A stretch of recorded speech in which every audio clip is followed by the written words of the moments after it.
नमस्कार मंडळी, तुम्हा सर्वांचं नवीन एका व्हिडिओमध्ये खूप खूप स्वागत आहे. हो, आता तुम्ही थंबनेलला तर पाहिलेलाच आहे. आज आपण हे काबुली चणे आणि हिरव्या मुगाची डाळ वापरून अतिशय पौष्टिक फायबर प्रोटीनयुक्त नाश्त्याची रेसिपी पाहणार आहोत.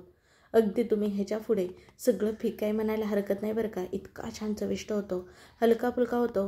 ह्याच्यामध्ये सोडा किंवा इनोचा वापर केलेला नाही. सकाळचा नाश्ता असू दे किंवा मुलांच्या टिफिनला देण्यासाठी असू दे, एकदम उत्तम बेस्ट असा हा नाश्त्याचा प्रकार आहे.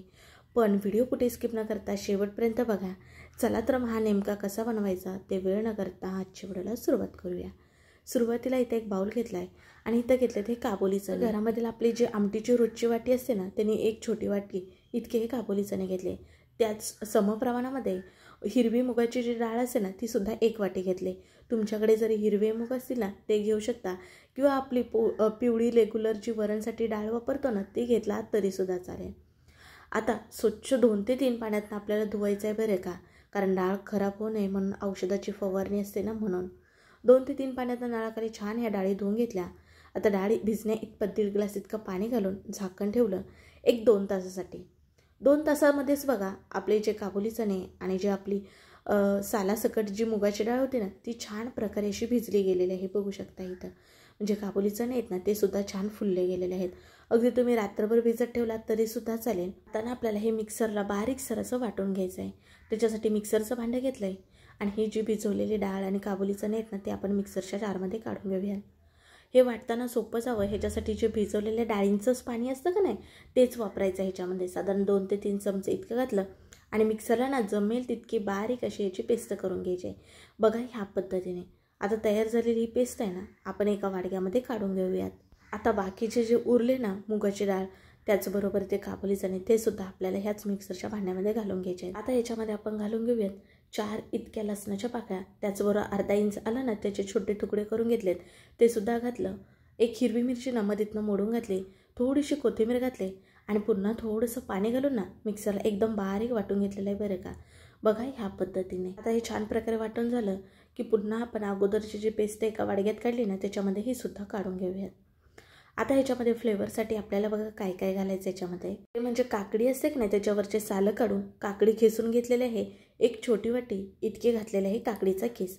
त्याचबरोबर इथं गाजर असतं, त्याच्यावरचं सुद्धा साल काढून ना गाजर किसून घेतलेलं आहे, ते सुद्धा एक छोटी वाटी इतकं घातलं. त्याचबरोबर एक मध्यम आकाराचा कांदा बारीक चिरून तो सुद्धा इथं घातला. भरपूर अशी बारीक चिरलेली कोथिंबीर घालायची. चवीनुसार मीठ घातलेलं आहे. आता इथं थोडीशी आपण हळद घालणार आहोत. त्याचबरोबर हिरवी मिरचीसुद्धा आपण घातलेलीच आहे, पण चव आणखीन छान येण्यासाठी थोडंसं लाल तिखट घालून घेऊयात. अर्धा चमच इतकी धना पावडर, थोडंसंच पाव चमच इतका गरम मसाला घातलेला आहे. पाव चमच इतकं जिरं हातावरती चोळून घालायचं. ह्याला छान प्रकारे बाइंडिंग यावी ह्याच्यासाठी 2 चमचे इतकं बेसनचं पीठ घातलेलं आहे. आणि ह्या नाश्त्याला ना कुरकुरीतपणा यावा याच्यासाठी ना 2 चमचे इतकं तांदळाचं पीठ वापरलेलं आहे. तुम्ही हवं तर 2 ते 3 चमचे बारीक रवा वापरलात ना तरीसुद्धा चालेल. आता सर्व छान प्रकारे आपण एकजीव करून घेणार आहोत. आता इथं तुम्हाला जर सांगायला गेलं तर तुमच्याकडे जर मेथी पालक जर असेल ना, तर बारीक बारीक चिरून ना इथं तीसुद्धा वापरू शकता. शिवाय तुम्हाला आणखीन कुठली इथं भाजी वापरायची असेल तीसुद्धा वापरू शकता. जसं की बारीक चिरून कोबी, बारीक चिरून सिमला मिरची. भाज्यांचं प्रमाण देखील तुम्ही तुमच्या आवडीनुसार कमी अधिक करू शकता. बघा 2 वेळेस मी थोडं थोडं पाणी घातलं आणि जरा पातळसं असं मिश्रण केलं.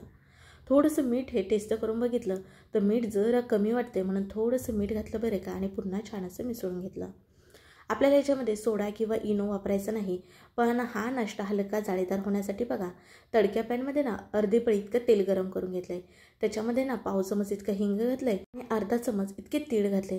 तीळ असे तेलामध्ये आपण परतून घेतले ना तर छान ते फुलले जातात, म्हणून असे तेलामध्ये मी जरा गरम करून घातले. आपलं गरम तेल ना ह्या मिश्रणामध्ये घालून छान असं आपल्याला फेटत राहायचं बरं का, एक साधारण अर्धा ते 1 मिनिट बरं का. आता बघा हे मिश्रण आपलं छान प्रकारे इथं तयार झालेलं आहे. मिश्रण बघा इतपत घट्ट आणि पातळ असं ठेवायचं, जरा सैलसर. पातळसुद्धा ठेवायचं नाही आणि घट्टसुद्धा ठेवायचं नाही. आता आपलं मिश्रण तयार झालं. आता आपण गॅसकडे वळूयात. तर गॅसवरती बघा तवा अगोदरच गरम करून घेतला आहे. त्याच्यामध्ये ना थोडंसं तेल घालून पसरून घेतलं. त्याचबरोबर तीळसुद्धा थोडेसे भरपूरलेत. तयार केलेलं मिश्रण आपण इथं घालून घेणार आहोत आणि ह्याला चौकोनी आकार द्यायचा आहे. जसं आपलं ब्रेड असतं का नाही, अगदी तसा आकार द्यायचा बरं का. मिश्रण कमी वाटते म्हणून आणखीन थोडंसं घालून असं पसरून घेतलं. तुम्हाला हवं तर तुम्ही पातळ करू शकता, जाड हवं असेल तर जाड करू शकता. ते तर करून असा मध्यमच करायचा.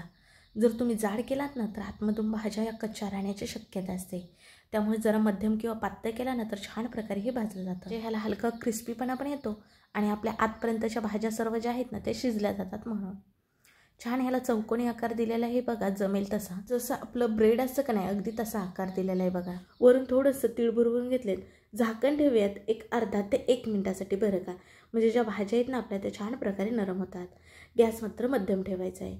वरून थोडंसं तूप सोडलं आणि पुन्हा आपण हे पलटी करून घेऊयात.